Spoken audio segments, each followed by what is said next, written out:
Before we go too much further, I'm gonna be talking quite a bit, so the more you watch, the more you learn. I wanted to make this whole video series before I backfill this up and install this pipe back in there and all that kind of stuff. Let's talk about this old gate valve. What could we have done? I was thinking about this later, and my neighbor, he pointed it out to me. He said, you know what?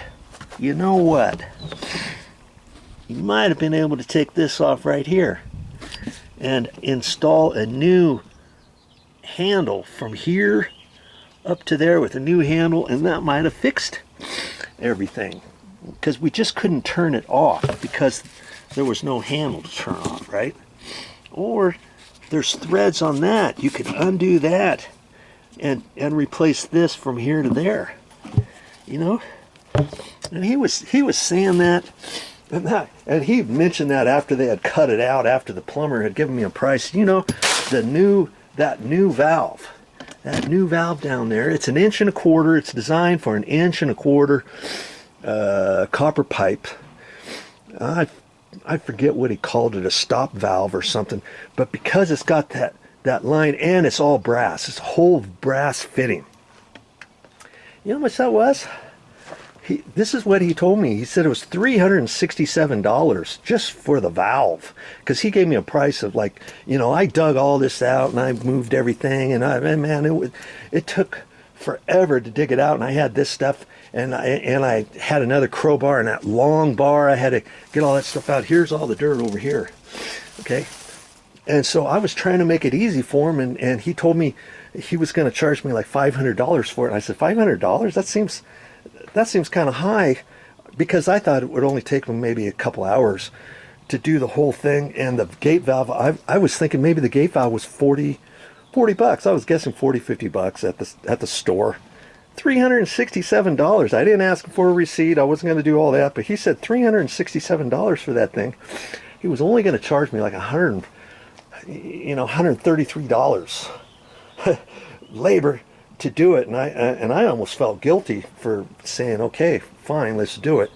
But in any case, he put it in, and I'm glad he put that kind in, because it's going to be way easier to turn it on or turn it off. You just turn it off halfway, actually 1/4 of the way, and 1/4 of the way back on. That's it. This one was an old valve. This top bit that broke off was almost aluminum. It wasn't even like real metal, and it had been on there for 25 years. So for those reasons alone, I think I would have still opted to go the way it was, because even if you can replace this top bit, because we have to turn it, because if we ever wanted to turn it off, you'd still have to, you know, you got this pipe bit, you'd still have to get a long handled something or other and turn it off. And you know, most old style sprinklers, you know how it's just metal and it's just got a and it's got a little handle. Well, that's fine for these types of valves over here, because those valves are smaller, okay? But for the big valve for the house, I didn't think it would turn it off. I thought that whole thing would just bend. The handle would bend. The whole thing would just bend. I was thinking maybe we could weld, go somewhere and have somebody weld those two long little sprinkler handle tools together, and so it's a double one. But then I wasn't sure if it would fit in the new little round deal. Plus, you got to turn it and turn it and turn it and turn it to turn it off, and then to go back on. In any case, the style that they installed, that's what they do for most places nowadays. They don't have anything like this. This is old school, okay? Most plumbers are not going to install a valve such as this on a brand new house. I'm sorry, it's just not going to happen. They're going to use one of those big bad boys, okay? And so for those reasons, I decided, let's go ahead and put that on there, okay? And I'm gonna get down there now. In fact, you know, I could just measure this pipe, couldn't I? I could just measure that pipe, and let's just take a measurement there with my tape measure. I was guessing about 30 inches because in the snow country you gotta be down far enough so that your water line coming in the house is not going to freeze. And this pipe was sticking up out of the ground a couple inches. Okay, so I'm holding it 30 inches to the top of this notch, and that's about what it was, 30 inches, and which means the valve. I'll get down in there. The valve is actually further than that.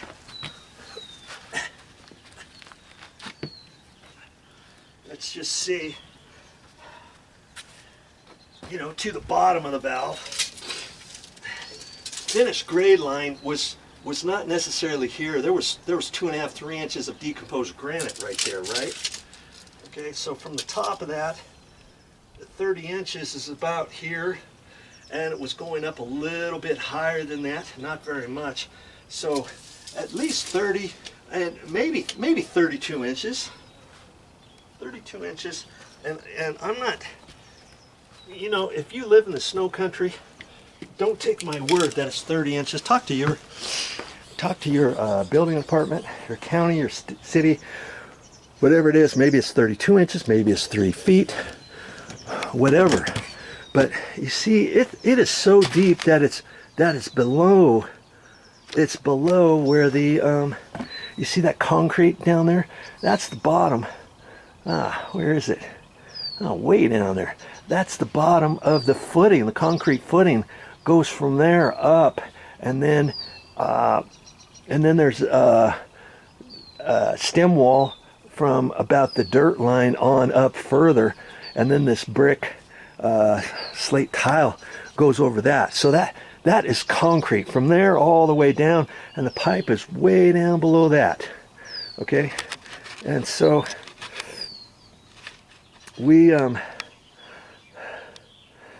I knew that before I did all this landscaping stuff, I'd have to dig this. I'd have to have a big old hole here.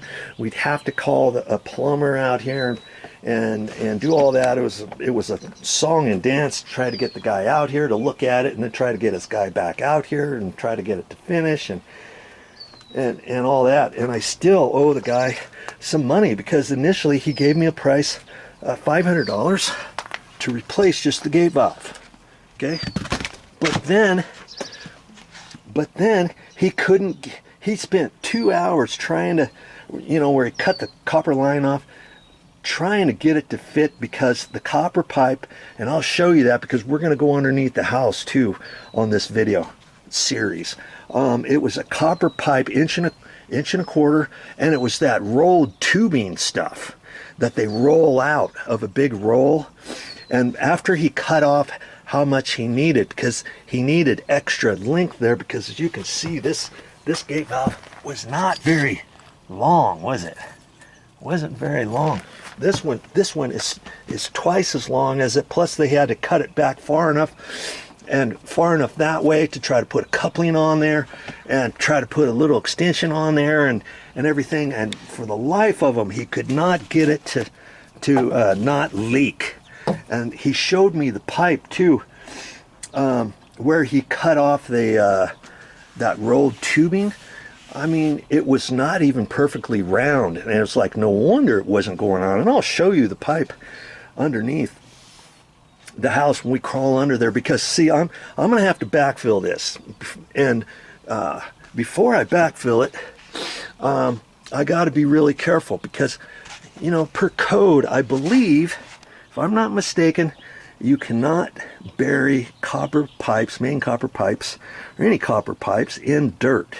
You got to have, there's a gravel barrier underneath there, and then around the old gate valve, on both sides of it, there was some plastic. They had wrapped plastic around it and before they backfilled. So before I backfill this, I'm going to do the same thing. I've got some gravel stuff in the backyard. I'm going to have to pick through some rocks and some dirt and stuff, and I want to put some rocks down there. Then I want to take some plastic and see, I just happen to have some Tyvek.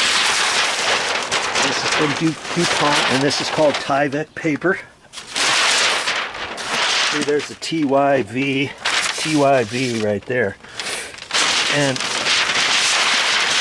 here you go. There you go. You see that? Tyvek. And this stuff is really good stuff. I got a whole roll of it. It comes 12 foot long, about 150 feet long or whatever. And I cut that out and I use that to cover my the outdoor furniture for the winter, because we're in the snow country, and for the condensate fans, the fans for the air conditioning. You know, the big box fan things that are outside. We've got 3 of those I got to cover. So I cut those out of the 12-foot stuff, and then I had this extra, and I've got a couple other extra pieces like this, and I'm like, what am I going to use that for? Never know. I never throw anything like that away. I'm going to take that stuff. I'm going to do some measuring and stuff. I got my scissors out here. I'm going to be real careful with that. I'm going to wrap the copper pipe beyond the valve, and maybe around the valve on the part where it's not going to affect me. Turn it on and off, and the actual piece coming this way, and the main comes back this way, and then it tees off, and that tee goes over to feed the sprinkler system. Okay, and I dug more of that out, and I checked it, and there's gravel underneath there. Okay, I'm not going to dig it any more than that, but in any case, that's what I have to do in order to backfill all this kind of stuff. Okay, and I was going to get a bigger pipe. This is like 4-inch pipe, I think it is. I was going to measure it last time, and I was going to get something bigger. So I thought next time, if I ever had a problem, maybe I could reach my arm all the way down there. And then after thinking about it, I thought, no, this is 4-inch. I'd have to do something even like a 6-inch, and even then I wouldn't be able to reach my arm all the way down there if I didn't have the right tool. And you see how they notched it. They notched it on both sides. That you just set right over the valve, and I've already checked it, and it'll still fit on that. I think almost all the way. I'll have to check that. I may have to cut this notch just a little bit more, even from where they have it, because that one's fatter than the old valve. So I'll have to mess with that later. But in any case, because what did we have to do after it started leaking? I mean, it was like, we'll talk about that here next, okay?